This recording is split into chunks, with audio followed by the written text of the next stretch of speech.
is the main event.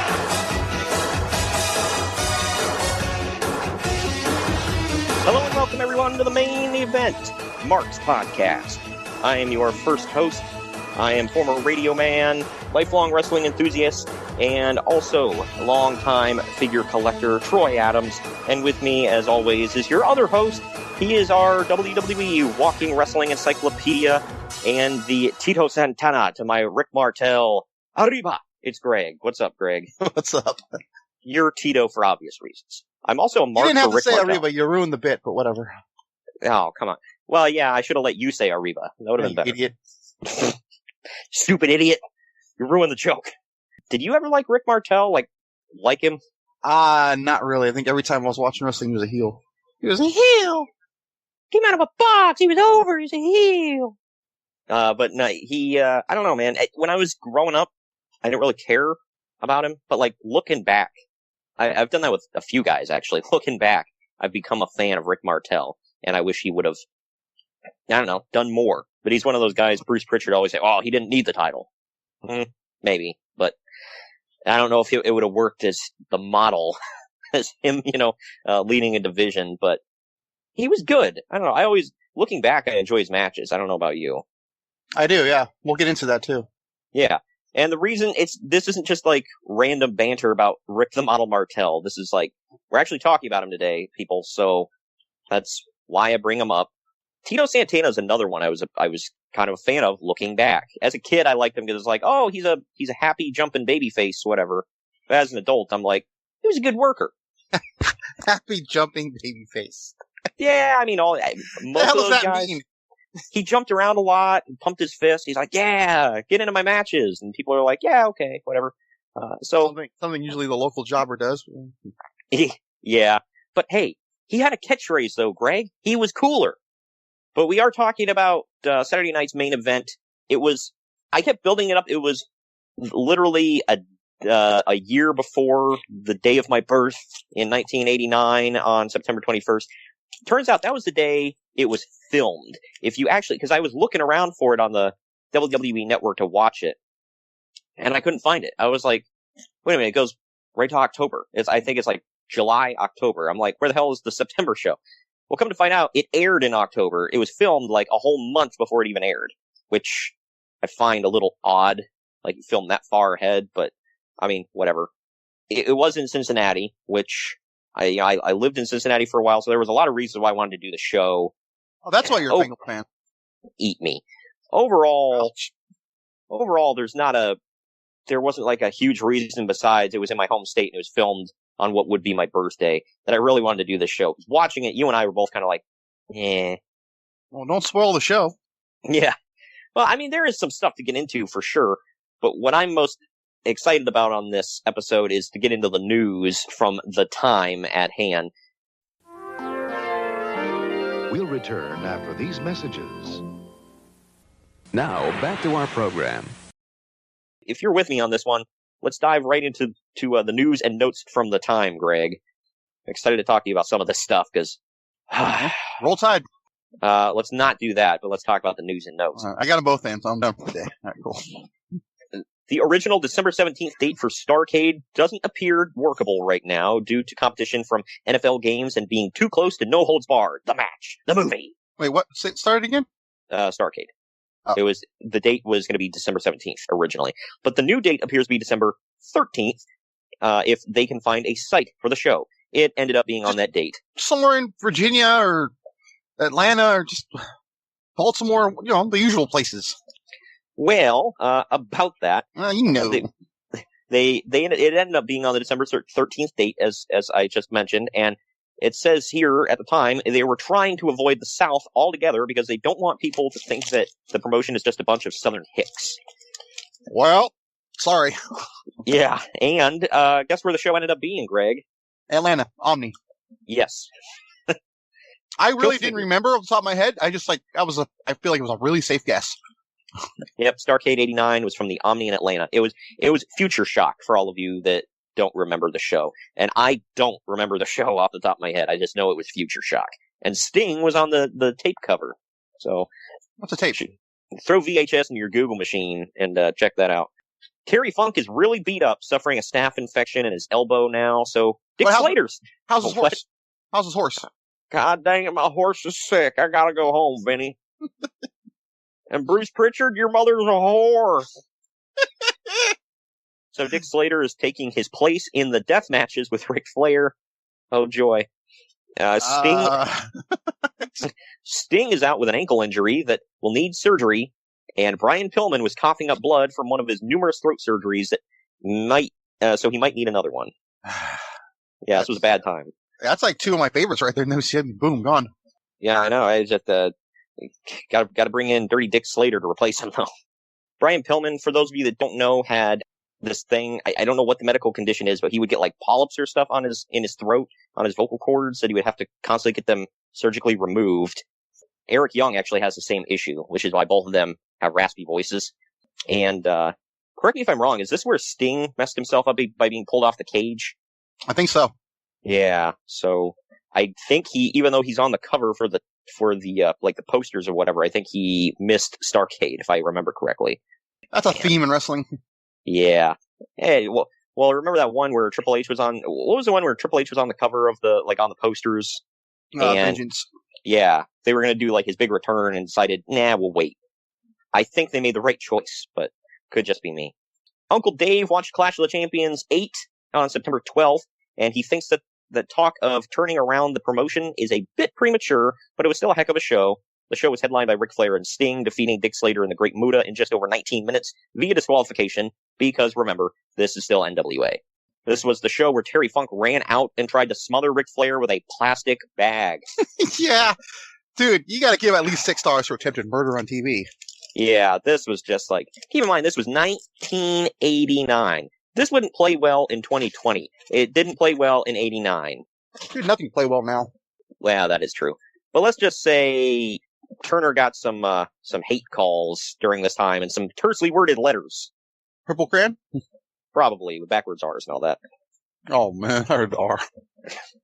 Paul E. Dangerously was officially fired from the NWA after this clash, stemming from backstage issues with Ric Flair and ongoing personality conflicts with the Samoan SWAT team. It's hard to believe, because he praises them to this day. Yeah, I don't get that one. That, I do know, like, Jim Cornette told the story about how he was like, well, I just happened to be walking down the hall when Ric Flair fired Paul Lee, and it was, basically, like, Paul was following Rick down the hall, like, arguing with him about something, and Rick turned around and was like, you're fired, get out, and then, like, he turns around, like, goes in the locker room and closes the door, and Paul's just standing there, like, dumbstruck, and then he, like, cuts a promo on the door with nobody there to listen. Wow, that sounds nuts. Yeah. Well, apparently, Paul E. sued the NWA over this firing, and he won. So, go figure, right? Paul Heyman winning a lawsuit. Well, gosh. Like he's always said, he's got a Jewish Jewish lawyer as a father, so. Yep. That's what kept ECW afloat for so many years. And I'm not even joking. I tell you, like, publicizes that too, by the way. Yeah. I have a Jewish father who's a lawyer. And he's really good. Apparently. Yeah. Ricky Steamboat is planning to sue the NWA for using his likeness in Halloween Havoc advertising, even though he's not even there. Oh, man. By the way, this is going to come up again later in the show, or later in this news of, hey, Ricky Steamboat might be here, and he doesn't even work for the company. So, why is that just a thing during this time? Like, freaking Steamboat, man. Oh, man, you need someone on your show, call Ricky. Yeah. Well, no, you wouldn't call Ricky, you'd call Bonnie, and then Bonnie would get Ricky for you. Oh, my mistake. Yeah. That's honestly why Eric Bischoff said he quit doing business with Ricky, because he couldn't stand his crazy ex-wife. I heard you say the word X, and then I was like, yep, okay. Wow. Here's where we break from WCW or NWA, whatever, and the WWE. Here's some stuff from the independents where they're still holding on a little bit, or the territories, I should say. This is what I wanted to talk to you about, because some of this is effing hilarious. Stampede is still in discussion with ESPN about taking over the AWA's time slot, as ESPN is quite unhappy with a rapid decline of Verne's product. I mean, cool, but at the same time, was Stampede Wrestling doing gangbusters at this time? I didn't even know it was still a thing at this time, so. Yeah, it held on with Bruce at the helm until mid-90s, I think, but yeah, I don't know. Speaking of the NWA... When it was going out of business, what do you think Stu said? Sell it to the old man in New York. He's got Brett and the Rhino down there. They can make a go of it. Speaking of the AWA, they announced the teams for their Team Challenge tournament. They also built it up by saying that certain wrestlers like Ricky Steamboat might be there. Yeah. There you go. Well, they don't mean on the card. They could mean like in the crowd or something. I mean, yeah. Hey, we sent him an invite. He could be here. He said no because he doesn't care about you fans. Yeah. Oh, here we go, man. These next two stories about Verne Gagne, I just... Oh, good Lord. I wish got to prepare myself for this one because I've heard some stories about him. Yeah. I don't know if it's true or not. Don't get me wrong. I don't believe everything I read, but... Well, this first one's also about Larry Zbyszko. So, Larry, where he's like, "Hi, everybody. I faced Bruno once, right?" That was a horrible Larry Zbyszko, but it was the best I could conjure up at the time. If he's gonna say that, though, he has to put in like some historical facts, like from history.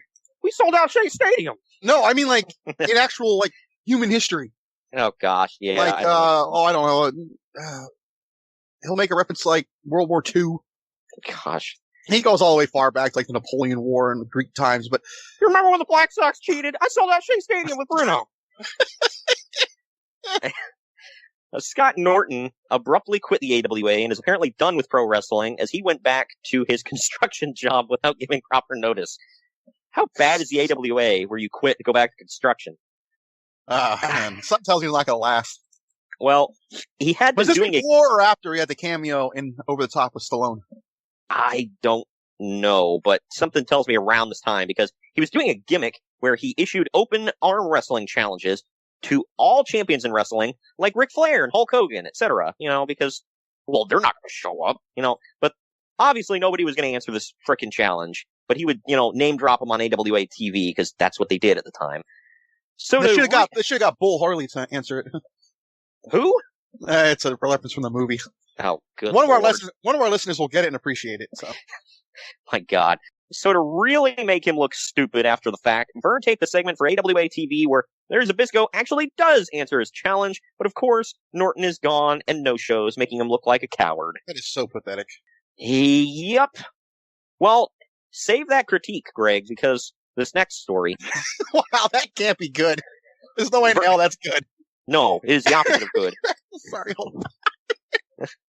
Verne Gagne did an interview with Wade Keller around this time, Wade Keller of the Pro Wrestling Torch, and he pointed out that Bruiser Brody, quote, probably got what he deserved. Whew. Wow. I don't want to touch that. I feel a little less sorry for Verne losing his house now. Oh man, how? Why? Why? I don't care what you think of anybody. I never think death is something you deserve. That's, kind of stiff, man. A little stiffsky. I feel like he never got over losing the AWA. No. Well, I mean, I know this is like during it, but like, well, him and Greg missed his mind, so. Yeah, well, and Greg got bitter because, well, Dad was going to hand down the AWA to me, and I was supposed to be the top guy, and blah, blah, blah, and he sucked, so. Nepotism ain't that great. No. It's something slightly less depressing from the territories. In PNW in Portland, oh God, never mind, this is still pretty depressing. I remember the story. In PNW in Portland, I think it's Portland National Wrestling or something. I can't remember what the NW stood for, but anyway. Art Bar, probably Northwest. Yeah, Pacific Northwest. You are correct. You are correct, sir. Art you Bar gotta do it like Chris Farley and Billy Madison. That is correct. There it is. All right. But Art Barr did an injury angle with Brian Adams where he had his neck broken from a full Nelson to explain his sudden departure after a rape arraignment. However, he suddenly returned with no explanation or mention of the injury, and it's business as usual. Wow. I was told by my dearly departed friend Santiago, because Art Barr was a big thing in Mexico with Eddie Guerrero. He was Love Machine, and they teamed together wearing like American flag colors, whatever they were, like Los Gringos Locos or whatever.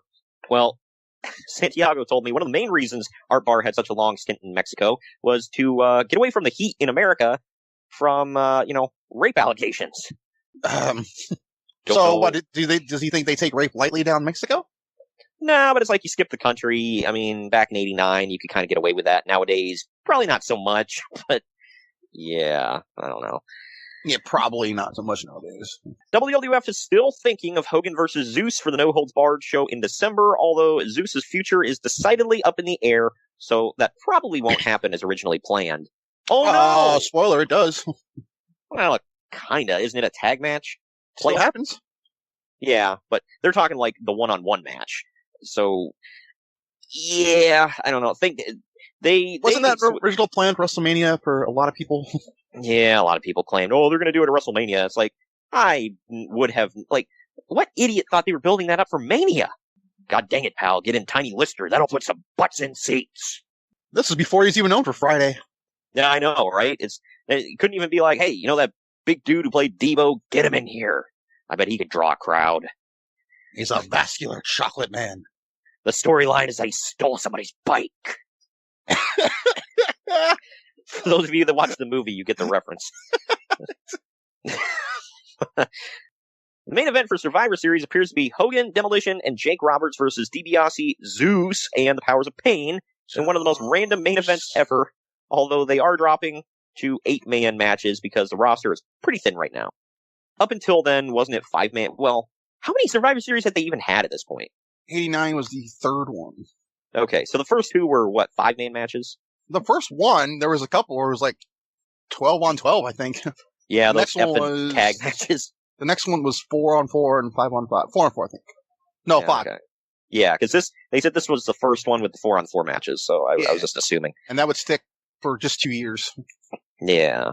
Big Man Steel is indeed coming to the WWF as, quote, Tugboat Tyler in a babyface role. He was later renamed Tugboat Thomas because plans changed, pal. I'm sorry. I'm just thinking about, like, he's been saddled with so much garbage. Oh, man. And it's okay. It's okay, Greg. Give him a few years. He'll be the Shockmaster and all will be right with the world. Oh, don't forget about the pit stop at Typhoon. Hey, I think Typhoon was his best role. It's the only one he held a title, so, I mean, by default.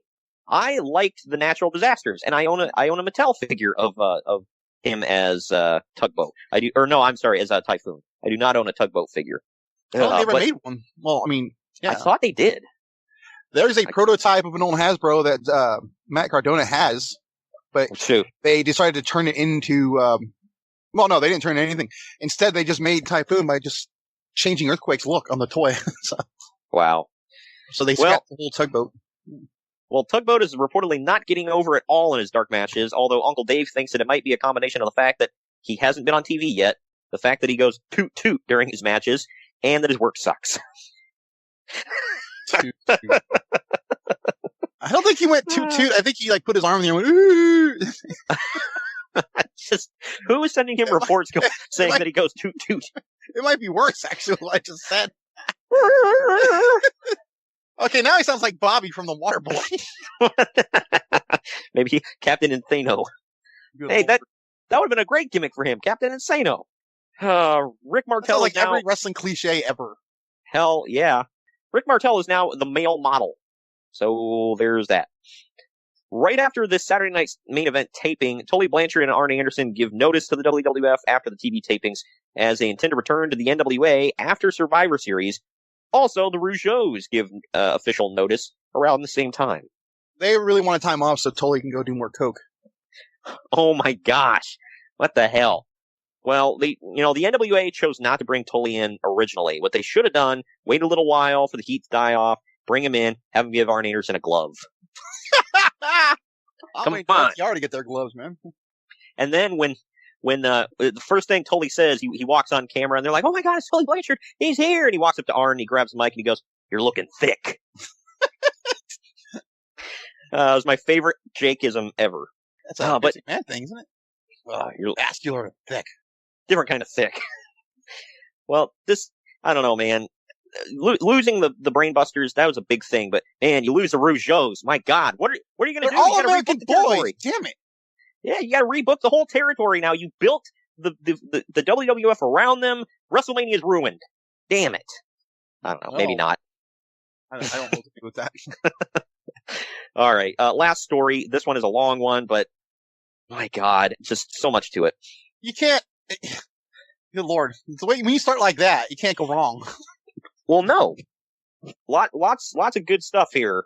Yeah. How? Yeah, let's get into it. Dusty Rhodes had to take a leave of absence from the WWF and return to Florida for a trial stemming from an incident in 1983. A wrestler named Steve DiBiase, who wrestled as Big Daddy for Rhodes in Florida, sued for a match where Rhodes apparently forced him to take a bump to the floor over the top rope. DiBiase claimed that it was his first match and no one had taught him how to take the bump before, and furthermore, since he was 450 pounds, he grabbed the top rope on the way down and broke the ring. He crushed his ankle, and he's claiming that Rhodes ruined his life by threatening to blackball him from the business unless he took the bump. Oh my gosh. That's just part one of this story, people, so buckle in. Supposed to be why he took so long to debut after all those skits. Probably, yeah. This was I always 89, so yeah. Well, he is here on the show that we're about to talk about, but we'll get into that. But he's not wrestling, but he's here. The trial was notable because Dusty was forced to testify under oath that wrestling is 100% fixed, and the scars on his forehead were from blading. That was a big thing because Dusty was one of those old school guys who was like, nah, baby, wrestling's real, daddy. I won all them championships. DiBiase later testified under oath that when Dusty threatened to blackball him for not doing the move, what he meant to say was that he was just paraphrasing and just kind of assumed that was what Dusty meant by whatever his actual words were. Also, Dusty's actual instructions for Big Daddy versus the Masked Professional match were that he wanted an over-the-top DQ, and he didn't care who the hell went over the top, so DiBiase volunteered. DiBiase technically won a judgment against Dusty Rhodes and Les Thornton, who was the Masked Professional, of $317,000 in damages for a designed unsafe script. But it's all rather meaningless because Thornton is literally MIA somewhere in Canada, and no one has seen him in years. Plus, the company that Dusty was acting on behalf of, Championship Wrestling from Florida, ceased to exist in 1987. Wow. Yeah, so he won, but did he?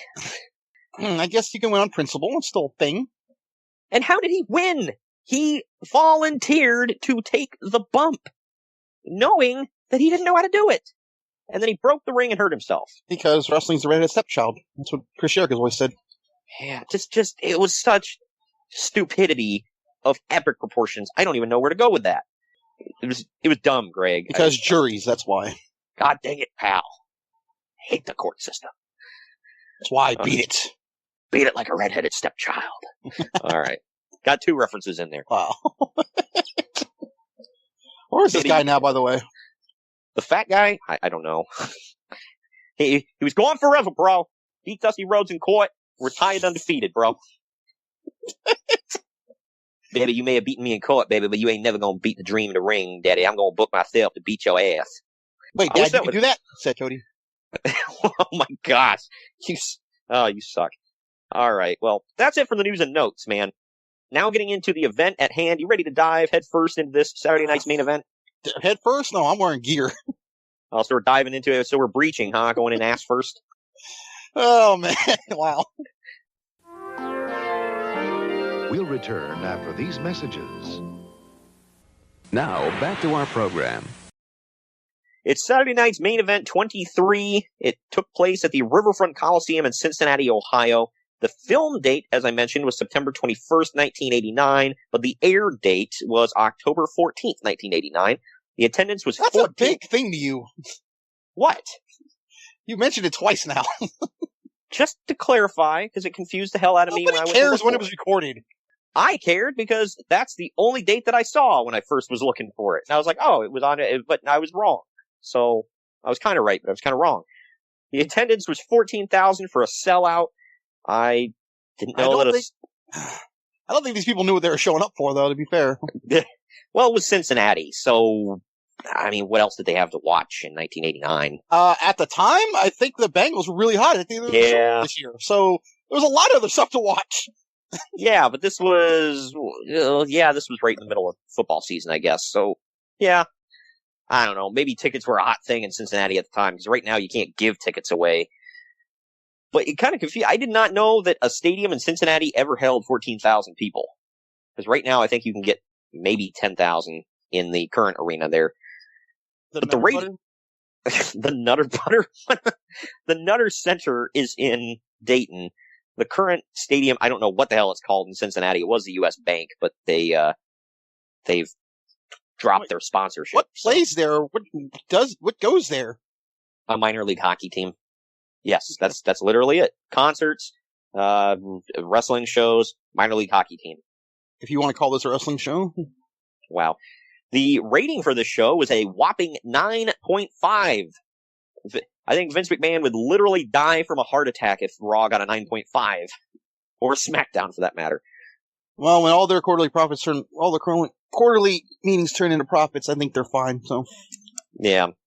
Roddy Piper starts off by doing a promo in front of his logo. Everybody's doing a promo in front of logos, by the way. It was that's a classic Saturday Night Event opening. That was my first note. I'm like, I missed this opening. Yeah, well, I can't remember what they called it. It wasn't green screen back then. It was probably blue. Yeah, I can't remember what it was called back then, but it wasn't side texting. It was something else. It might have been it. Side texting. I don't know, but it looked kind of like certain people it looked okay, but for some reason on other people it looked kind of weird. Like, did you notice that? You can see it crackling. Yeah. Yeah, but Piper does his promo in front of his logo, calling Bobby Heenan Oopsie Heenan, and saying that he was going to have Heenan crying like Zsa Zsa Gabor in court, although she's probably smarter. This was a very dated reference that I don't understand. I'm assuming that was one of her million divorces. No, good lord. Macho King and Queen Sherry then do their promo in front of a logo, doing dual "oh yeah" taunts. The Bushwhackers, unfortunately, are next, saying, "Tell your mother that the Bushwhackers are on nationwide TV," and then they both keep air humping each other. Air humping? What the hell were you watching? That's what it looked like they were doing, air humps. I absolutely effing hate the Bushwhackers. I'm putting that out there right now. I didn't like them as kids. I don't like them as adults. You didn't like them as kids? How old are you? I didn't like them when I was a kid. You know what? God dang it, pal. You know what I meant. Do I? I don't know. Either way, I don't like the Bushwhackers. Just putting that out there. I like them even less now, knowing that they don't wash their hands after they poop. That bit of info comes from Greg, by the way. Only one of them, to be fair. Okay. Yes, the one without the crutches. Yes. I don't know which is which. I think that's Butch. Okay. Well, or no, whichever. I don't know. Whatever one. Yeah. Whichever one doesn't have the wall eyes and doesn't walk with crutches. The one that wasn't crying about the Royal Rumble payoff for 30 seconds at the Hall of Fame. Oh, good lord. Yeah, he went in, did his business, dropped trow and all that, stood up, left the bathroom, no washing hands.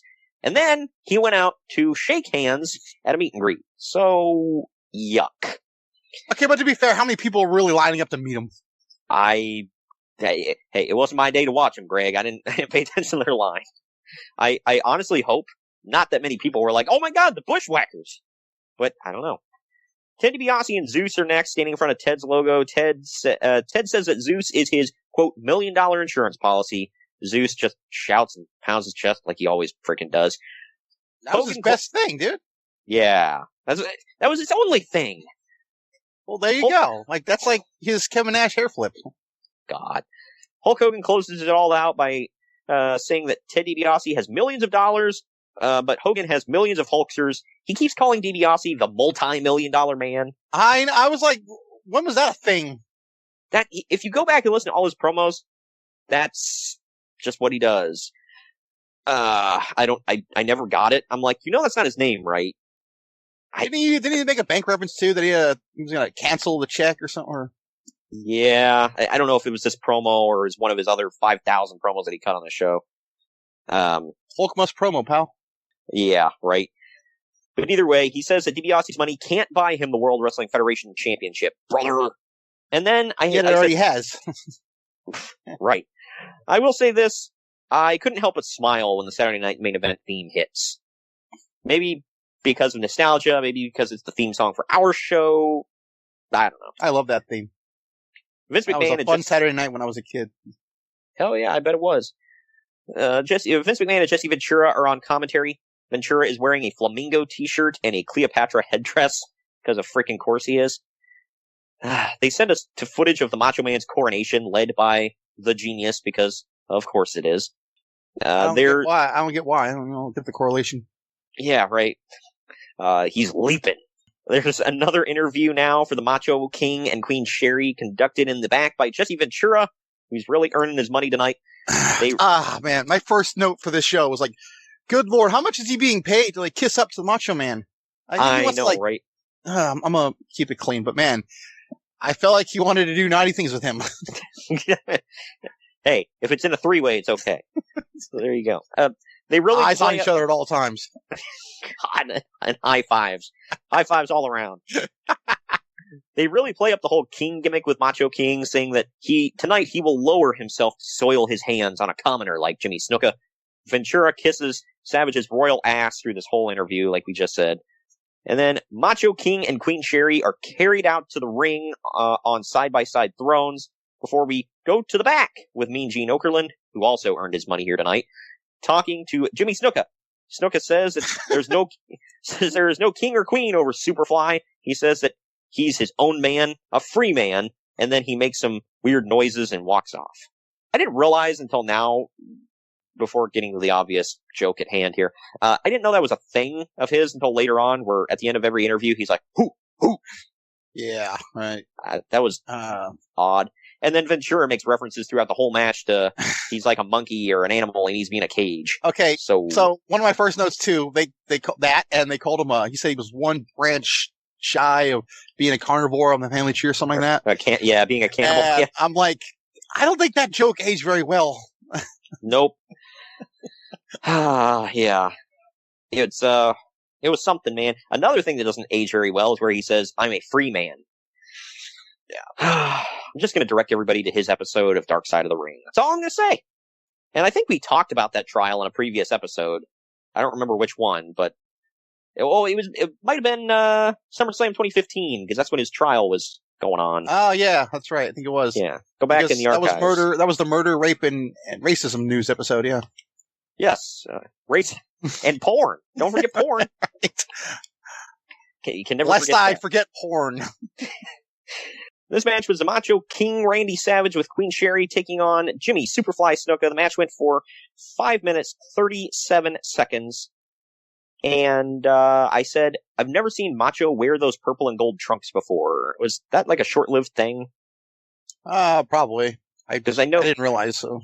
Yeah, because he went from the trunks to the tights when he was the Macho King. So I don't remember him dressing like that, but it was pretty cool. They actually, Sherry gets involved over and over, not shockingly. The crowd seems unnaturally loud, but maybe it was. I mean, it was 14,000 people, so maybe it was. I say unnaturally loud for two reasons. One, Bruce Pritchard admitted that they sweeten the crowd for these Saturday Night Main Event shows. And also because I've been to wrestling shows in Cincinnati, and they're the most boring crowds I've ever watched wrestling in front of. I don't know why.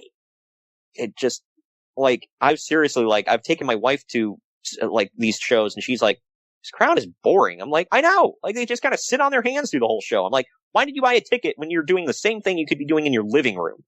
To be there? I guess. Well, if I'm there, I'm going to get into the show. I don't care if it's a bad show. I'm still going to get into it. Hell, you and I tried to get into 205 Live. The best part was that guy falling asleep and everyone writing him about it. Oh, yeah, that was great. When the best part of the show is some dude falling asleep in the crowd, you've got issues. And they all cheered like hell when he woke up. Hell yeah, they did. And they booed when he left because he was going to the bathroom when he came back, and he got the biggest pop of the night. Yeah, didn't they chant something at him? He chanted something at him about him washing his hands or something. Oh yeah, maybe that. In the end, Sherry slips her purse to Macho Man, and he nails Snuka in the kidneys with it, and then rolls him up while holding the tights for the win. Uncle Dave says that Savage does his usual stellar job of carrying dead weight like the Superfly to something decent. Ouch. Both me and Dave gave this 2.5 stars for average. What say you? I said 2.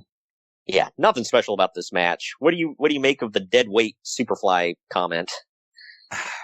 I just, once again, Dave showing that he's never wrestled, and he would know, I guess, but... So did you think Superfly still had some gas in the tank at this time? It was a fun match, I thought. I didn't see anything dead weight about him at all, but... Yeah, it's not like... That's superficial jackass over there thinking he knows everything. Damn. Well, make sure you tell him that next time you pee next to him. Next time I'm gonna pee on him. For those of you that don't know the story, Greg peed next to Uncle Dave at a Sharks game in San Jose. And it makes me ashamed. He's a Sharks fan. Apparently he just lives in San Jose, like the city proper. So I don't know what San Jose's like. Is that a good area? It's got a couple of nice parts, but overall, no. No, well, that would explain why Uncle Dave lives there. But either way, so that's that. And yeah, I don't agree with that either. I didn't think Snuka sucked here at all. No, I thought this was a really fun match. I get the criticism of, if you go back and listen to our bonus show from last month where Jacob Grandi and I reviewed the very first SummerSlam from 1988, he had some pretty harsh things to say about Junkyard Dog in 88 being dead weight and, having to be carried and still sucking up the match. Oh, man, not to get off topic, but I just heard I was listening to Cornette's review of Keith Lee and Karrion Kross. Yeah. And they said Keith Lee's usually amazing, but in this match, he looked like Junkyard Dog 1987. So is that like a thing? Like 87, 88, he sucked or what? And 89. You and I watched some shows from this year, 1989, in NWA, where it just... I guess he just took a hit. Yeah. I mean, I've never seen his stuff in Mid-South, in all honesty. Right. So I just assumed this was the Junkyard Dog, but I guess he took a huge nosedive when he left. Yeah, Jim Cornette always, not for him, it kind of works for Junkyard Dog in a way, too, where he said Ernie Ladd always used to have a thing where he would tell King Kong Bundy, where he would say, "Bundy, you're stealing money, Bundy. Every time you cash a check, you're stealing money." Wow. But after the match, Macho hits a running knee to the kidneys of Snuka, body slams him, and then misses the flying elbow drop, which I was shocked about.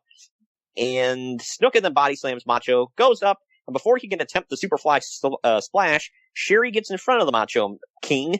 McMahon on commentary is yelling at Snuka, telling him, "Jump on him, Bolt! God dang it, Snuka, jump on him!" Think of the ratings. I was just like, is he seriously, promoting, "Hey, Snuka, take out that woman"? Damn, dude. But instead, when Macho stands up, Snuka just jumps over Sherry and then knocks Macho King to the outside. That was that. Very anticlimactic, too. But I know. Nobody got to do their top rope move. I think Cincinnati was a little let down, but whatever. Footage is shown from the May 27th episode of Saturday Night's Main Event where Zeus attacked Hulk Hogan outside of a steel cage. What was that match, Greg? That was Boss Man and Hogan in the cage. I think that was the blow-off to that feud. Okay, that was the one where he took that big-ass bump off the cage, right? The superplex? I think so. Nice, okay. I remember watching that when Zeus debuted. I think it was 5. I'm pretty sure I was terrified of Zeus. Who wouldn't be? I mean, I will say this, for all the criticism we give of him, he looks intimidating. Yeah. So, and he wears Raider colors, so I like him already. Well, that makes me hate him even more. Thanks, Greg. Were they still the Oakland Raiders at this time, or were they in LA? No, they're still in LA. Okay. There you go. But yeah, so that happened outside of the steel cage, and then they show footage after that from the July 29th episode of Saturday Night Main Event, where Hogan uses a chair to break Zeus's bear hug from Brutus Beefcake. On who? Brutus the effin' Barber Beefcake. I'm trying not to wholesale steal gimmicks here. That one is fair. He wants everyone to say that. He said that himself. He signs autographs nowadays as Brutus the effin' Barber. Yeah. So, happily. I mean, I think any autograph he's able to sign is happy at this point, but that's beside the point. Zeus no-sells the chair shot to the back, by the way. They then flip to SummerSlam, where Zeus bear hugged the crap out of Hulk Hogan, and that's literally the only footage they show. I see a theme here. Yeah. I will say this, building up the match, the movie, and Survivor Series and all that, they used mostly Saturday Night's Main Event and SummerSlam, which is their second biggest event of the year. So kudos to them for marketing this in the right spots. However, it's still effing Zeus. I think that the mentality was that he doesn't have to be good. Yeah, just look at him. He'll sell tickets just being on an 8x5. Or 8x10, whatever. 8x10, you know what I mean. God dang it, pal. That's a really lengthy photo. How do measurements work? God dang it. But, I don't know why I keep flipping back into Vince McMahon, but either way. Well, he is on this show. He is. 1, 2, 3, he got it. Oh, no, he didn't get him. My favorite Vince call ever. I think I heard that 2 or 3. I had that in my notes, too. Yep. Yeah. What a maneuver. What a maneuver! He said that when somebody got dumped to the outside. Oh my, what a maneuver! I'm like, he just dumped him to the outside. Why? When you just said that, you sound like one of those guys calling like a horse race. Yeah, a little bit. Oh, wait till anyway. I'll get to that at the end of the show. But sick. Jesse Ventura is backstage earning his money again, interviewing Ted DiBiase and Zeus. DiBiase puts over his money and says that he'll basically purchase the world title.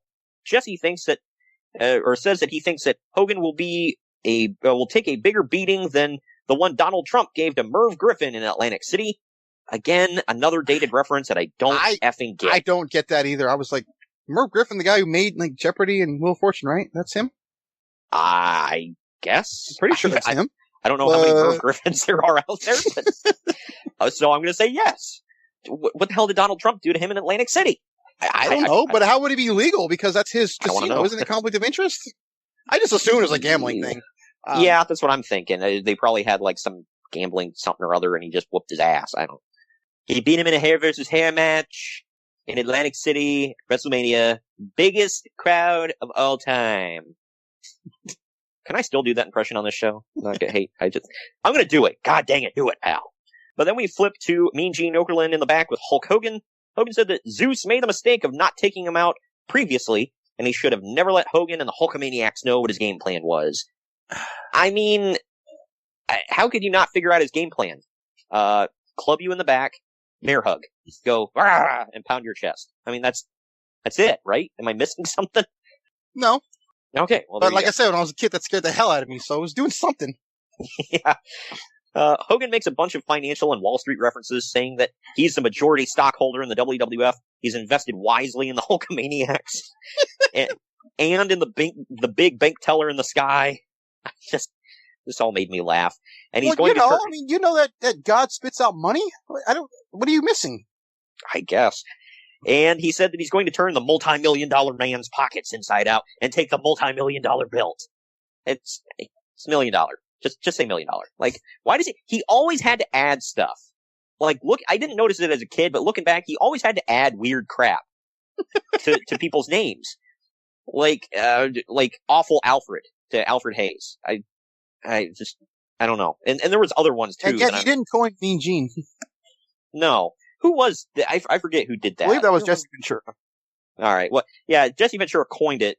Hogan made it famous. I am gonna, say safely. Oh, there's a lot of things that Jesse's done that Hulk made better. Got it. Okay. Got it. Yeah. Yeah. Well, why do you think Jesse Ventura and Billy Graham hate Hogan so badly? Well, for Bobby Heenan, they're both jealous because they were never big like Hogan. Well, that is an argument to be made. But Hogan also was like, I'm going to take what you did, make it bigger. Although, I mean, the same could be said for what Ric Flair did to Buddy Rogers, and I don't think Rogers hated Ric Flair. Could be wrong, but I don't think he did. But either way, it was clear to me that this match was never going to be about DiBiase getting over. It was strictly about building up Zeus. So here's my note for that. That's funny you say that. I said Zeus versus Hogan is clearly the focus. And then not to jump ahead, but with Jake Roberts getting involved, there's clearly a feud shift.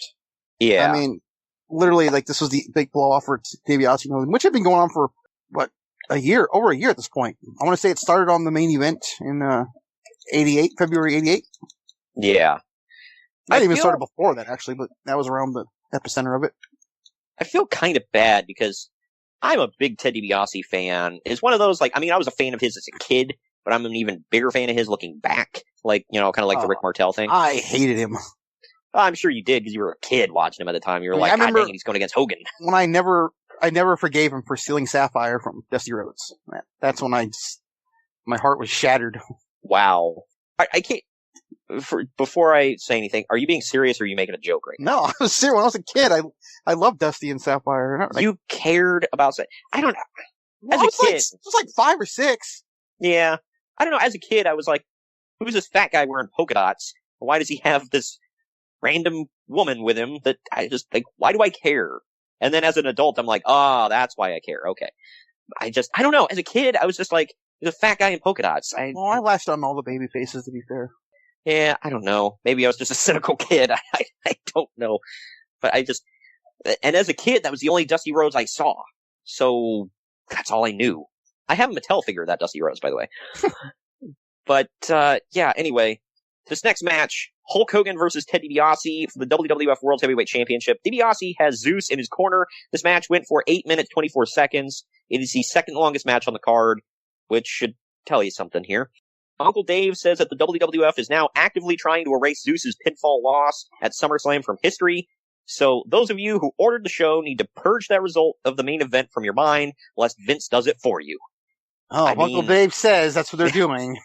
I mean, by the footage that they put together, it's I don't think kinda... Zeus took the pinfall at SummerSlam, though. Yeah, I don't remember. I don't remember SummerSlam 89. I feel like Hogan beat Macho Man. Yeah, dude, I'm gonna be real honest with you. I don't remember crap about SummerSlam 89. Well, I remember the match. I'm blanking on the finish, but. Yeah. Ted DiBiase came to the ring with no music during this time. He did this at SummerSlam 88, too. Well, he didn't get the music until 1990, dude. So, yeah. Really? Yeah. See, well, that was another thing, because I never really watched much during this era, like tapes and stuff, and going back on the network. Honestly, watching this and hearing Snuka come out to this theme was shocking, because I didn't know he got that theme that early either. He used to come out with it, so. In my mind, DiBiase debuted with that theme. So I did not know this. Go back and watch WrestleMania 4 when he wrestles all night. He has no music. Yeah, and that was the point I was going to make earlier that makes me a little sad, because supposedly the original deal was Macho Man was going to be Intercontinental Champion, and DiBiase was going to win that WrestleMania 4 tournament and be WWF Champion, which, looking back, I think would have been cool. Not crapping on what did happen, because obviously Macho Man did amazing stuff, and, it was great.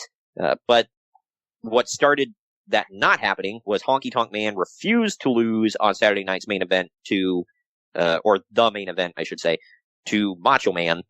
So that was scrapped, and instead of DiBiase going over at Mania, Macho went over at Mania, and then the whole Mega Powers exploding thing was set into motion. So I don't know. I really wish DiBiase would have got a legitimate run as champion at some point. He did, as $1 million champion. World champion. He's the greatest $1 million champion in history, dude. Well, I say Teddy Jr. was, but I don't know. Go on, the DiBiase posse, man. We're both wrong, dude. It was Virgil, so. Oh, well. Anyway. Jesse Ventura says that Lloyd's of London couldn't have written a better insurance policy than Zeus. Good lord. That was a dated reference as well. What? It's funny that, the whole thing with Rick Rude, he couldn't come back because of that. That was the first thing that came in my mind. Yeah. Kurt Hennig, Jesse Ventura cashed in on that, so he knew firsthand what their insurance policies were like. Kurt Hennig eventually, I think, forfeited it because he wanted to frickin' wrestle again, which he should have, but I don't know. For those of you that don't know what Lloyd's of London was, look it up. Too much to get into now. Is it a thing?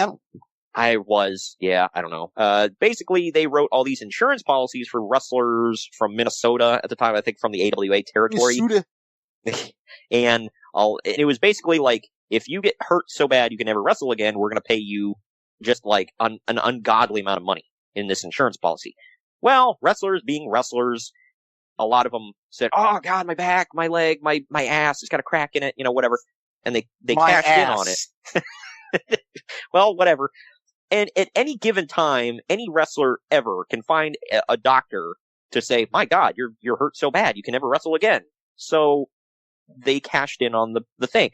But as you alluded to, the stipulation was you can never wrestle again. And if you do, you forfeit your insurance policy. So and it was a lot of money. It all back. Yes. Yeah, you got to pay all of it back. You forfeit it, all that good stuff. So, and you can never cash in on it again. It's like a one and done deal. So, in all honesty, Kurt Hennig should have held out towards the end of his career when he really couldn't go very much anymore, and he would have gotten an ungodly amount of money. But that's neither here nor there. I guess a workaround that some people used was you can never wrestle one-on-one matches ever again. So a lot of them cashed in and then still worked tag, which interesting stuff. Tag match, playa. But Zeus gets involved every single time Hogan even gets near the ropes. Got a little annoying after a while. One of my favorite parts of this is when him and Hogan are choking each other. Do you remember that part? Yes. Well, my favorite part, though, I really like this, is when Jesse Ventura said, "Oh, the referee saw it, but they were choking each other when he saw, so he can't DQ anybody because he doesn't know who initiated it." I thought that was a brilliant, brilliant cover. Yes, and because otherwise, I was like, "Yes." I'm like, why didn't the referee DQ? Yeah, because that's what I was thinking. I was like, the referee's literally looking right at Zeus choking him. What the hell? And then, even though I still think it was BS, it was a great workaround, and it made it make a little bit of sense. And I've never said this before in my life, but thank God for Jesse Ventura, because Vince McMahon would have just let it go and been like, well, who gives a crap, pal? It's all scripted. God dang it. But anyway, Jake the Snake Roberts ends up coming out and warning Zeus and DiBiase with his snake. Not the same one he warned the crowd with at Heroes of Wrestling, but whatever. He didn't do a really weird thing with this snake, though. No, thank God. Virgil comes out to steal the snake. We get a Virgil sighting. But he comes out to steal the snake, booking it to the back, and Roberts chases him. This distracts Hogan enough for DiBiase to get the upper hand. Zeus gets into the ring then and holds Hogan's arms behind his back. DiBiase goes to clothesline him, but Hogan moves. Oh no, shocker. And DiBiase connects with Zeus. Hogan then rolls Zeus up with a small package for the weirdest win in Hulk Hogan wrestling history. I've never seen that man hit a small package in my life. Especially because he's carrying a thermos, but that's besides the point. Holy crap. Second reference in this match to somebody's thermos. But Uncle Dave said that this was a decent match, but Hogan seemed slow and lethargic. He gave it 2 stars. I gave it 2.5. What say you? I hated the whole thing. I gave it 1. Really? Yeah. It was just... Wow, you rated it lower than Uncle Dave. Yeah, That's shocker. I hated it. There was nothing redeeming about it. Like, I try to look, I mean, I don't go to a 1 unless there's something I can't get on board with. And like I said, my first note was clearly, this match wasn't about these two. No, not at all. I mean, they made that painfully obvious. That took a huge chunk of it away from me. It was like, why should I care about this match? That's something I learned when watching wrestling, like when listening to Bischoff. Like, why do I care about this? Tell me why. Yeah. And didn't care about this. This was clearly building up for not only Zeus and Hogan, but also just Survivor Series as a whole. This whole show. And it's building up to Jake stealing the $1 million title and putting it in the bag with Damien too, which I thought was really good stuff. But which would lead to the turning of the Big Boss Man. Yeah. So again, this is a transition show, right? And all around. This is going to be a theme you'll hear in a couple matches too. But yeah, and this whole show is a big commercial for other things. Well, we're getting to that. We're getting to that too. Yeah. So that's all it is a giant commercial. So, and I mean, that's been admitted by Bruce Pritchard and others. That it's like, hey, and I will say this in their defense, they're on what channel were they on? CBS, NBC? NBC. They were on NBC in front of a huge crowd. I mean, like I said, a 9.5 rating. Holy crap. I don't want to take away from it. But I still think a lot of people tuned in thinking they were going to see Saturday Night Live, and they didn't. Maybe. Yeah, I mean, I'm not completely discounting that, but I mean, there was just a huge... Maybe like a point. I'm going to say maybe it was like an 8, the other one was whatever, but, Well, Saturday Night's main event had a reputation at this point for, having some cool stuff on it, besides just being a giant commercial. So... but it was a giant commercial for building up for next month's pay-per-view. I don't want to jump to the way end, but I'm just going to say what I was going to say to close the show, because I think it applies here. I said clearly Saturday Night's main event was losing steam with all the programming going on now, especially amongst 3 companies, because the AWA still had a weekly show too. So, oh God, you have the NWA, the AWA, and then WWE. Clearly Saturday Night's main event was losing steam big time. And this show was very evident to me. Right. And I mean, just some of the matches, I was just kind of like, nothing groundbreaking took place at this show. This was literally a commercial for the next month's pay-per-view, which, I mean, if you look back, this was kind of... Well, now you're jumping ahead to the next match, or match after next. Well, yeah. But this was a show kind of like Clash of the Champions was used to build up. We've covered one. There was literally a commercial for Wrestle War 89. Yeah. So that's all it was. There was nothing groundbreaking. I mean, there was a great match. Which you have to respect, because this is on, cable, free TV, whatever. It's on your TV though. cable for Clash of Champions. So, of course they're going to push the thing where you're putting in extra money. Right. So I get it. But and Clash of the Champions was on the Super Station where, across the country that everybody could watch it, just like this was on NBC across the country. You didn't even have to have cable or anything like that. Yeah, I was going to say the big difference with this is you didn't need cable. So yeah. Yeah. So, anybody out there, who may not have been alive at the time or doesn't remember or whatever, cable wasn't like everybody had it in '89. So, WWF was on the USA Network, I believe, with, were they with Superstars Wrestling and the Wrestling Challenge and all that? I think that was USA Network. Yeah, all on USA. Yeah, and USA Network was... I think this is the only thing on network TV, actually, is the show. Right. But USA Network at the time was big, but it was big in cable, and cable wasn't huge at the time. So it... Oh, also, I think that USA... don't quote me on this. I feel like it might have been a newer station, too. Yeah. It wasn't like an established, like, I can't think of the name of it now, the word I'm trying to think of, but it wasn't around forever. Heritage. Like, it wasn't a heritage station. Yeah. Superstation evolved from something else, I believe, so. Yeah, I think so. It was just the Turner Network, period. It was all part of the same family.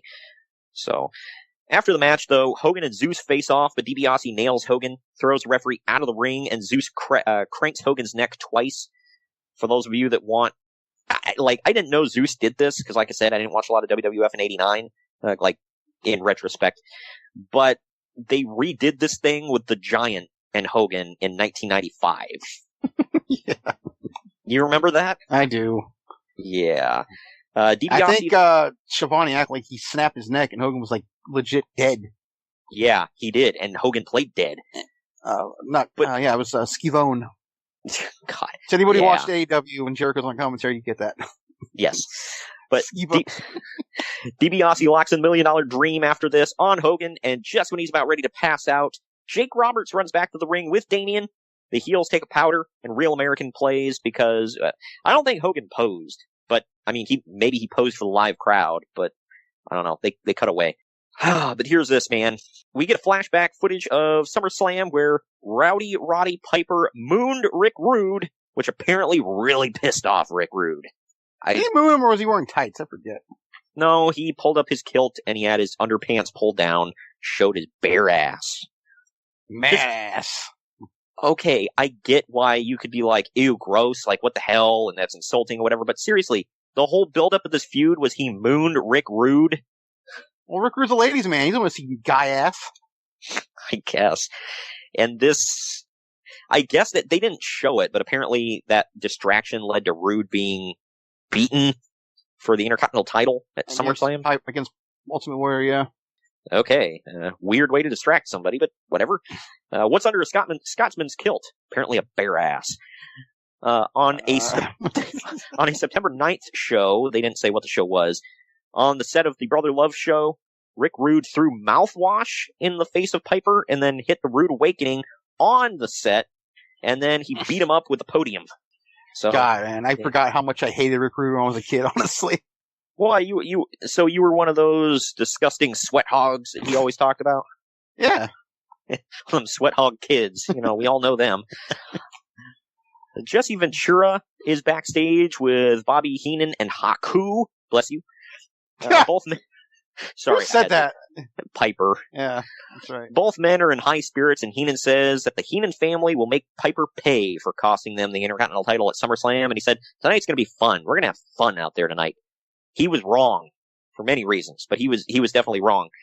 Yeah, I'm not going to say it was. We'll get to it. Well, Mean Gene Okerlund is backstage interviewing Roddy Piper. Look, I am a huge Piper mark. But this promo made absolutely no sense, and he made weird references that meant absolutely nothing. I felt like it was like a race thing. I feel like that was his shtick back in the day. It was like, some of it was race related and making fun of Haku's looks, bro. But that was about it. The funniest thing in the whole promo was him every time he said, "Well, you're facing Haku," and he's like, "Bless you." That was the only thing that popped me, because he was saying something about the Heenan family. Oh, there's an Addams family, and then he clicked. I'm like, what?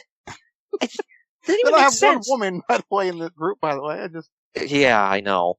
But it's just, it's not even, it wasn't even clever. The whole interview was weird, and then he says he's gonna howl at the moon. What the hell was this? This is some of the worst crap I've ever seen Piper do, ever, and I'm including the race stuff. This was just horrible. He's pretty close to painting half his body black. Oh, God. A thing, so. Look, that was very offensive and terrible, but at least it made sense, sort of. This just, like, I was like, dude, I know, like, I don't think Piper did drugs. All right, on to the match. Roddy Piper versus Haku with Bobby the Brain Heenan in his corner. This match went for just 3 minutes and 2 seconds. Piper 3 starts minutes off... too long. Wow. Piper starts off the match hot after Haku jumps in before the bell. Hot Rod comes after him with a flurry of punches and even does a spinning back fist, which kind of shocked me. Piper goes for Heenan at one point, but Haku saves his manager, and then Haku misses a flying headbutt later on, and that's about it for him. Oddly enough, Roddy Piper wins with a belly-to-belly suplex and gets a 3 count. Uncle Dave says that this was nothing special, gives it a 1.5 stars. I gave it 2 stars to be kind. What say you? I gave it 1. Another boring match. I felt like it was kept really short because it was like Piper's first big match back. Yeah. I don't know, man. What the hell? Also, it seemed to me like the Piper and Rude feud was more on the mind of everybody. Yeah. Well, my thing was, how come nobody can win with their finisher tonight? Yeah, right. Save the finisher for the big shows, pal. This one you gotta win with a small pack. Hogan won with a small freaking package. Like, what the hell? And then Piper did Magnum TA's finisher. Hey, whatever works. Mean Gene Okerlund is backstage with Ted DiBiase and Zeus again. DiBiase goes off about Jake Roberts, saying that it's his fault DiBiase isn't the WWF champion right now. He then says last time he injured Jake Roberts, it wasn't good enough, and he's going to finish the job soon. Zeus shouts and says that come Thanksgiving, Hulk Hogan won't have nothing to be thankful for. And then he pounds his chest and makes noise. Yep, because that's what he does. You have an actor who can't wrestle, and literally the only thing he's good for is to learn lines and recite them, but you don't have him say a whole lot. I don't know. I don't get it. But less is more. Yeah. But we have a commercial break to split up the Mean Gene segments, and we come back with Mean Gene, who's standing with Rick Martel and Slick. Martel says that his issue with Santana will never be over, and he's going to show that he was the one who carried Strikeforce. He says it'll never be over, but if I recall, this issue is dead here within a couple months, isn't it? They match him up a bunch of times going forward. No, okay. I just remember, was that WrestleMania 7 where he had the blindfold match with Jake? Yeah. Yeah. I don't know what he was doing at 6. You wrestled Coco Beware. Oh, well, there you go. But either way, we then go to Mean Gene Okerlund again with Tito Santana. Got to get as much Mean Gene on the show as possible. Earning that check. Hell yeah. It'd be funny if, like, they just had different sets all over the arena and Mean Gene was just, like, booking it and he's, like, out of breath during the interview. He's like, what the hell do you have to say? Tito doesn't really have much to say. He just talks about being angry that he was left alone in the ring at WrestleMania 5 by his former partner, Rick Martel. And then as he's walking away, like, in the distance, you hear, Arriba! It's like, gotta get that in. You almost forgot. Blasphemy. But this match is, I'm not even joking, it's the best match on the card, but what's that really saying? It's Rick Martel with Slick. He's taking on Tito Santana. This match went for 9 minutes, 41 seconds, the longest match on the frickin' card. Rick Martel came out to Slick's theme song because he didn't have his own at the time. He's accompanied by the Big Boss Man. That was my first thing. Like, wow, seeing him enter the Jive Soul Bro was weird. Yeah, I was like, because when the music hit, I was like, wait, what? Later on, Rick Martel would get his own theme, and it sounds like the beginning of what would become Val Venus's theme. If you don't believe me, go listen to it.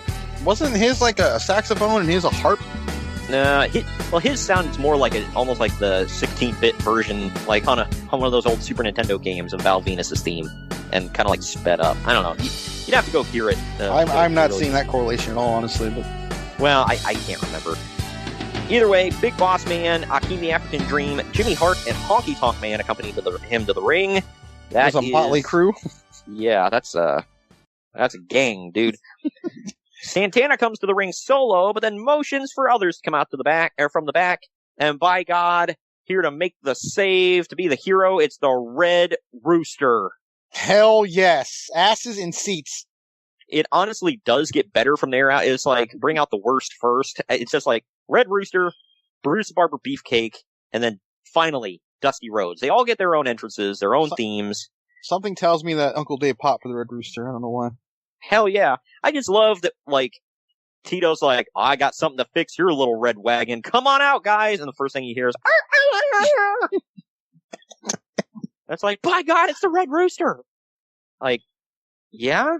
Okay. If it was Terry Taylor, I might have cared a little bit more, but it's the Red Rooster, so it just did. Martel jumps Tito before the bell. Tito hits the flying forearm and Slick distracts the referee from excuse counting. me, it's the flying jalapeno. My God. Hey, I didn't call it that. Who was the guy who Manny Fernandez did that move? I think he actually called it the flying burrito. Oh my God. I'm not even joking. But the heels try to get involved, and the faces get up into a standoff with them, and everyone has to be cooled down before the match can restart. Slick stops Santana from locking in a figure four, and then Big Boss Man runs in, and Dusty Rhodes gets in. There's a huge brawl that breaks out, and the match gets thrown out. Uncle Dave said this was pretty great for a TV match, and the closest that we ever got to a pay-per-view blow-off of the Strikeforce feud. Then Tito wore the tights for another 3 years anyway. It was one of my notes. I'm like, okay, they've been gone. Broken up for like 6 months at this point. He can't get new tights. Yeah. I don't know. I did find it funny that his tights had had the logo of a sombrero on them. Yeah. According to leave Bruce, that alone. Yeah. Well, according to Bruce Pritchard, apparently the initial name for Strikeforce was going to be Border Patrol, but they decided that might be too controversial. What, the Mexican and the French Canadian? Yeah. I can't be Border Patrol? I guess not. I like the name Strikeforce. It makes sense. I mean, like, he's on the Mexican-American border, he's on the Canadian... By the way, I also get why, like, they probably want to stay away from that too, though. Yeah, and apparently at the time there was like a big thing with like Border Patrol agents shooting a bunch of people at the border, so they were like, I might want to stay away from that. So, yeah, so this was not good, bad. But hey, man, at least they got to come out to girls in cars.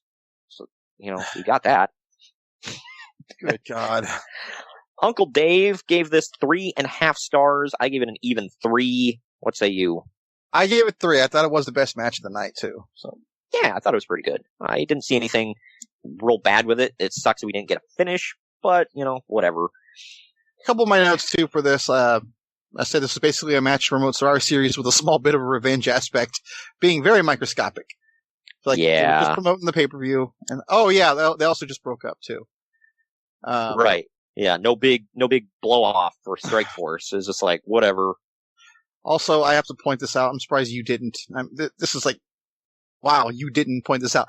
Did you notice when they had the Boston Crab and then they redid the reverse? Tito went for the pin and he literally buried his junk in Martel's face and teabagged the hell out of him. I did not notice that. Oh, good Lord. It was like the most blatant one ever. It wasn't like, haha, was close. Dude, his junk was on his freaking chin. Tito should be that lucky, or Martel, I guess. Yeah, I was waiting for you to say this. I'm like, this sounds like right up your alley. You had caught that. I'm like, man, this was Halo 3 staying up late at night style, playing with, little kids from across the nation teabag your opponent. While they call your mother dirty names. Yeah, and claim that they've had sexual relations with them. Oh my gosh. But yeah, I was like, wow, man. Like, I wasn't like looking for it, but the camera was like focused on it. And you can like see Martel just like looking up going, please let this be over. Vince hits his button to talk to the truck and he's like, zoom in on his junk. We'll return after these messages. Now, back to our program. Now, talk about earning your money again, man. Mean Gene Okerlund is backstage again with Roddy Piper again. We need more of this. Piper is well, one's never enough. Yeah. Piper is incoherently rambling about the Heenan family again, not making a lick of sense, makes another freaking Addams Family reference. And he says that Rick Rude is next for him, and he's aiming to take out the entire Heenan family. And then he makes some reference about buzzards and tries to get serious, and it just fell flat for me. I don't know. I was kind of tuned out. I'm like, God, I want to hear another one. Yeah. But then Mean Gene is backstage with the air-humping bushwhackers. God dang it. Who say that they're going to chew up the Rougeaus and spit them out. They then lick to stand still for 2 seconds, by the way.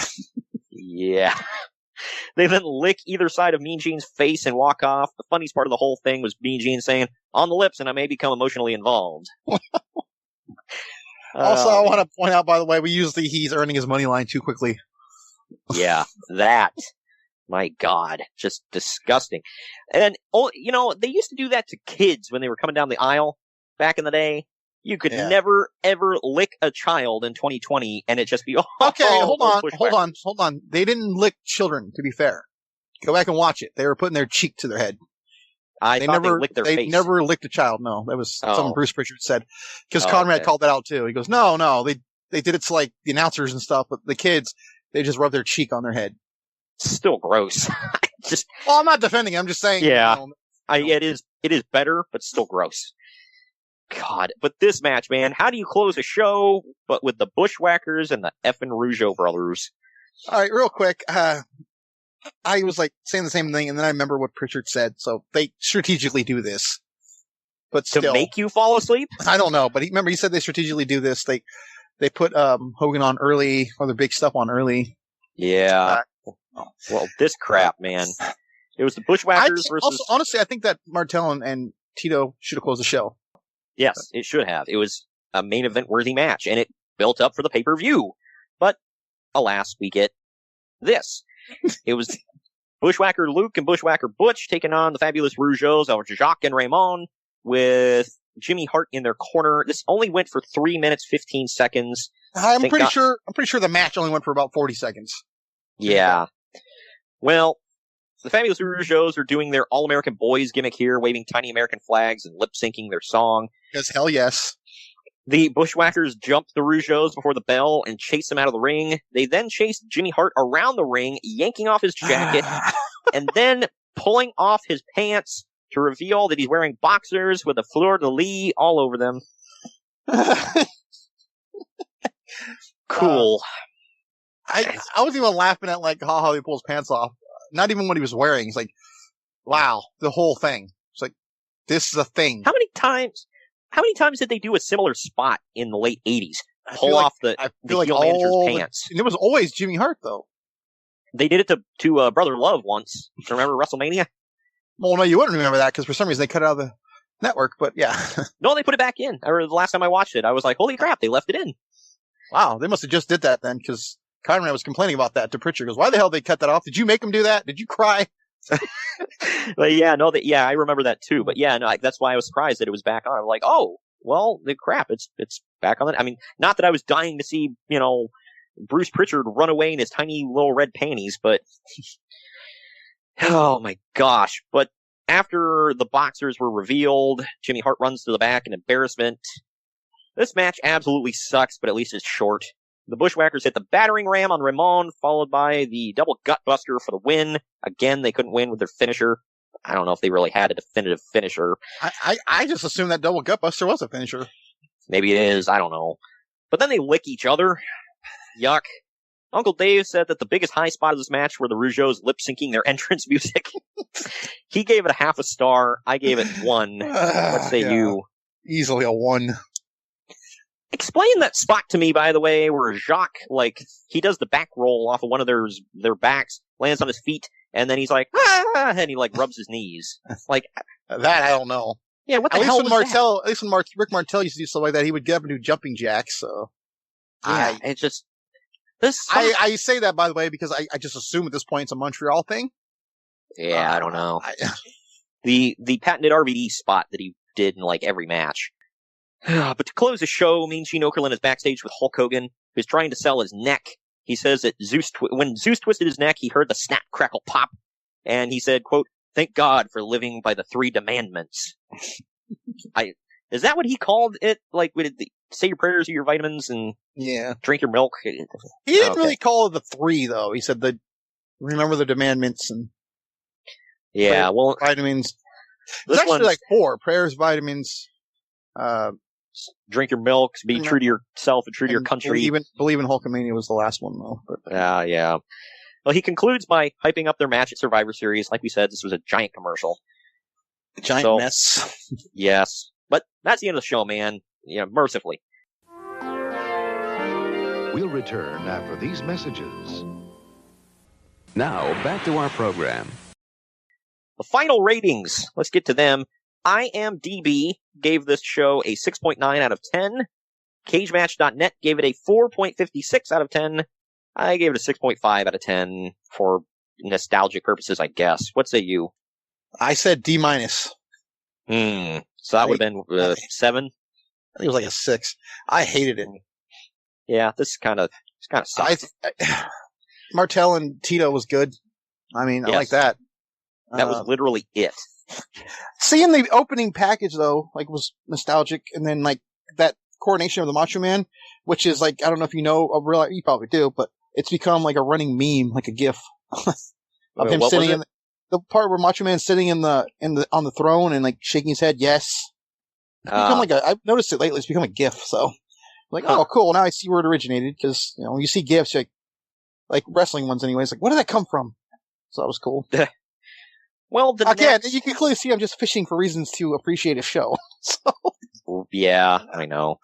Well, the next Saturday night main event would get a little better. It drew a bit worse of a rating, because this one, like I said, was a 9.5. The next one that would air on November 25th of the same year, that one drew an 8.7.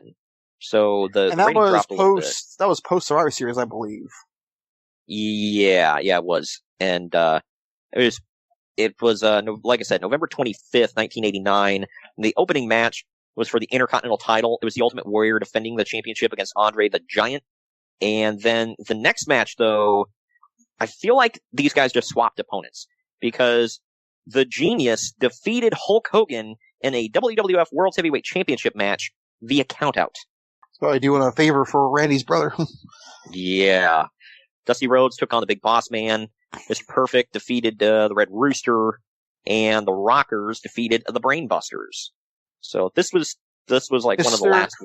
Mr. Perfect matches. And the Red Rooster. If the story's correct, that was supposed to be flopped or flip-flopped, right? They're supposed to be. According to Terry Taylor, that was flip-flopped. According to nobody else, that was flip-flopped. Yeah, so, but check this out. The Rockers defeated the Brainbusters in a 2 out of 3 falls match that only goes for 7.5 minutes. This actually, I believe, was recorded before the Survivor Series, which I don't understand.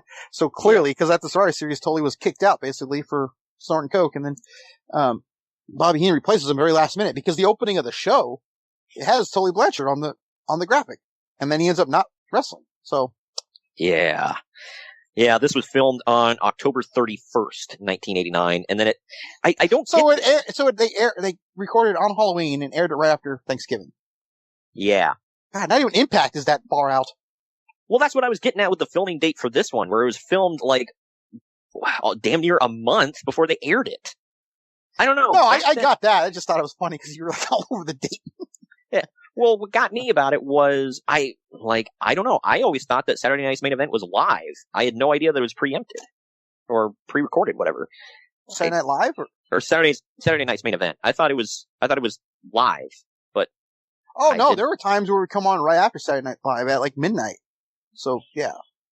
Wow. Yeah, this was weird. I guess when they did the main event, not Saturday Night's main event, but the main event, that was live from what I heard. So. Yeah, that one was always on a Friday, so that makes more sense. Yeah, but this one was not live, ever. So, I don't know. I found that out. But yeah, so that's that, man. Next week, we've got something extra special for you, if that's what you want to call it. On September 16th, liberal again? On September 16th, we're covering the UWF Blackjack Brawl 1994. I have not watched it yet, but you've given me some high hopes. Hell yeah. I've watched it already, completely. I did all my notes and everything in anticipation for this show, because God, I can't wait. How low is your bar for anticipation? I'm gonna let that one go. But, but this show, man, I wanted to see it, because I wanted to see if it was really that bad, and by God, it just, whoo! The funniest thing on the whole show was they're like, ever the optimists here, calling it Blackjack Brawl 1. And talking about, well, check your local listings for the next Blackjack Brawl. Which never happened. Check your local listings. I would assume it'd be a year away. Yeah. I would assume. It's just, I don't know. But there were a lot of things on the show to really dig into and talk about. And the optimism on the show from everybody involved was admirable, I guess, but man, this was a stinker of a show in every possible conceivable way. So suddenly Herb Abrams snorting coke doesn't look so bad. Maybe he was doing it for a reason. He looked drunk as all hell during this whole show. Speculation was he was drunk throughout this whole show. And if I were him, seeing that, just walking into that building and seeing that crowd, I would have started drinking early too. Wow. It was just, it was really bad, and we've pumped up before. Go check out his episode of, from this last season of Dark Side of the Ring. It was called Cocaine and Cowboy Boots. I might say watch it first before listening to this. Yeah. Some context.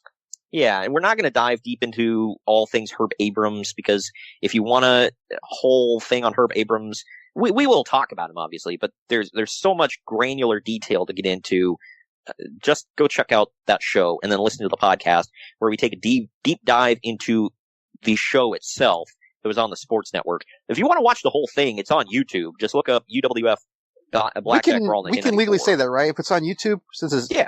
Okay. Well, yeah, it's not, I mean, who the hell would claim ownership of that?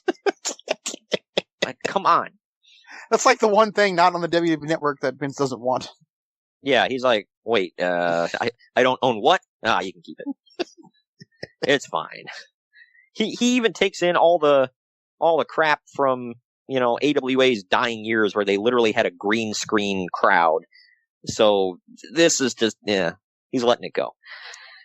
But that is next week on September 16th. September 23rd, we are going to cover the Monday Night Raw from September of 1997, where they were in Madison Square Garden and Stone Cold Steve Austin stunned Mr. McMahon for the first time, and he flopped like a fish that had just been electrocuted.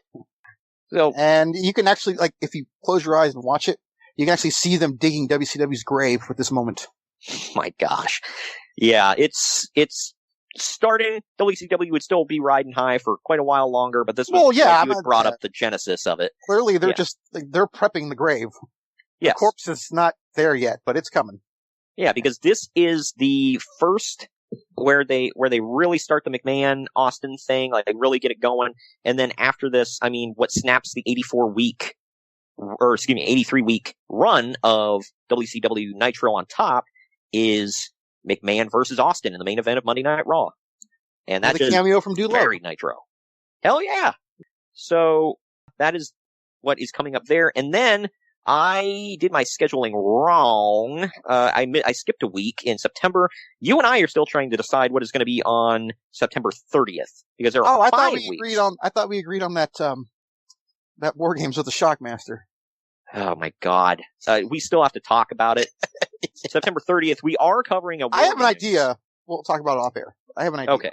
Okay. I do want to cover a Fall Brawl, but I want to hear Greg's idea. Just keep listening, keep in touch, follow us on social media, Twitter and Instagram. It's at PodWrestling, or God dang it, that's our old. On Twitter and Instagram, we are at @main_event_marks. And then on Facebook, it's facebook.com/main event marks pod. And you can email us at maineventmarkspod@gmail.com. And also, check us out on YouTube. Just search for the Main Event Marks. We are on there. Every show gets posted on there instantly. 2 of you! Hell yeah. Every show gets posted on there instantly. We also have great bonus content and clips from each show each week. So, little bite-sized snippets from each show if you want a taste to see if you sample it, see if you want the whole meal, brother. What the hell? I don't know. But next week, ladies and gentlemen, we are coming at you UWF Blackjack Brawl 1994. This show will be something. It'll be historic, I'll say that. The greatest night in the history of our great sport. Yeah, I'm going to watch this crap just for you guys. Hell yeah. And we will see you all next week, later on.